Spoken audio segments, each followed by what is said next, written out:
Welcome to మన bike guys అన్న. Bike వచ్చేసి అవెంజర్ 160 BS6 బైక్ నా. మనకైతే సిద్ధవటం కాడ నుంచి దొప్పుకుంటూ రావడం అయితే జరిగింది. బైక్ అనేది మనకు రన్నింగ్లో ఆఫ్ అయిపోయింది, బైక్ అనేది స్టార్ట్ కావట్లేదు అని పక్కన పెట్టారంట. దగ్గర దగ్గర 1 ఇయర్ అయితే పక్కన పెట్టారు. సార్ వచ్చేసి మనకైతే 8 నెలలు అని చెప్తున్నాడు. తర్వాత వచ్చేసి బైక్ ఫ్యూయల్ పంప్ అయితే ఆన్ కావట్లేదు, బ్యాటరీ అనేది ఫుల్ డౌన్ అయిపోయింది, వీల్స్ అనేది ఫుల్ స్టక్ అయిపోయింది నా. మనకు ఫ్రంట్ వీల్ కానీ మూవ్ కావట్లేదు, బ్యాక్ వీల్ కానీ మూవ్ కావట్లేదు, బ్రేకులు అనేవి స్టక్ అయిపోయాయి. అలాగే మనకు oil leakage, engine oil change మొత్తం అయితే చేయమని చెప్పారు. బైక్ అయితే చూడండి ఎలా ఉందో, మొత్తం నీట్గా వాటర్ వాష్ చేసి ప్రస్తుతానికి రన్ అయితే చాలు, తర్వాత మిగతా ప్రాబ్లం ఒకటి చేయించుకుంటా అని చెప్పారు కస్టమర్. ప్రస్తుతానికి రన్ కానీ ఏమేమి వర్క్ అవుతుంది, ఎంత సామాను పడుతుంది, ఎంత మెటీరియల్ అయితే పడుతుంది అనేది మీకు ఈ వీడియోలో అయితే క్లియర్గా చెప్తా. బైక్ స్టార్ట్ కానప్పుడు అప్పుడే ఇంకా బైక్ ఇంకా తీసుకొచ్చింటే తక్కువలో అయిపోయింది నా. ఇప్పుడు బ్యాటరీ అనేది డై అయిపోయింది, ఛార్జింగ్ పెడితే ఎక్కుతుందో డౌటే. మెయిన్ వచ్చేసి ఫ్యూయల్ పంపులు అవి రన్ అవుతా లేవు డౌటే. బండ్లు అయితే ఎలకలు అయితే ఉన్నాయి, మనం తీసేటప్పుడు ఎలకలు చాలా అంటే చాలా బయటకు వచ్చాయి, 2-3 వచ్చాయి.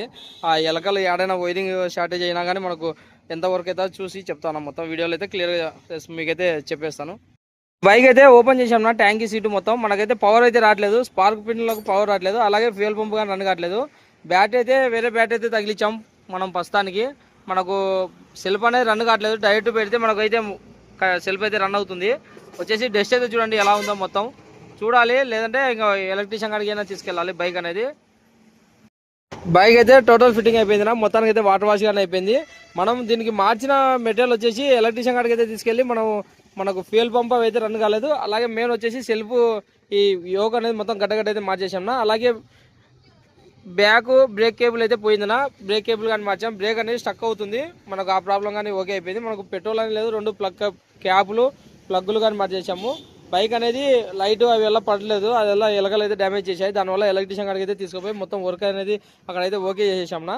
హెయిర్ ఫిల్టర్లో అవి వెళ్ళి మార్చేసాము. మనకు చైన్కి ఇదంతా మనకు ఏ ప్రాబ్లం లేదు, మొత్తం ఆల్ అన్ని రన్నింగ్లో అయితే ఉంది. బైక్ అయితే మొత్తం ఈరోజు అయితే సార్కి అయితే డెలివరీ ఇవ్వాలి. ఇంకా ఖర్చు ఉంది. సార్ వచ్చేసి నాకు ప్రజెంట్ మెయిన్ పోయిన పార్ట్స్ అనేది వేసేసి ప్రజెంట్ నాకు రన్ అవుతే తర్వాత మిగతా వర్క్ అయితే చేయించుకుంటామని చెప్పారు.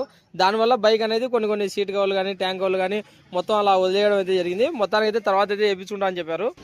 BS6 బైక్ నా మనకు స్టార్ట్ కాలేదన్నప్పుడు వెంటనే మనం వర్క్ అనేది చేయించుకుంటే ఖర్చు అనేది కాదు. దీనివల్ల సెన్సార్ ప్రాబ్లం ఒకటి పోయింది, సెన్సార్ అనేది చూపించలేదని చెప్తే లోపల ఏదో కాయలు మార్చారు, చాలా పని అయితే చేశారు. బ్యాటరీ అనేది డై అయిపోయింది. అది ఎలక్ట్రీషియన్ కానీ మనకు 3000 దాకా అయితే ఛార్జ్ అయితే చేయడం అయితే జరిగింది. తర్వాత బ్యాటరీ అనేది మనకు 500 అయితే పడింది. ఇలా చాలా అంటే చాలా అమౌంట్ వచ్చింది మొత్తానికి. ఓకేనా, మన వీడియోలు నచ్చితే లైక్ చేయండి, షేర్ చేయండి, మన ఛానల్ని సబ్స్క్రైబ్ చేయండి అన్న.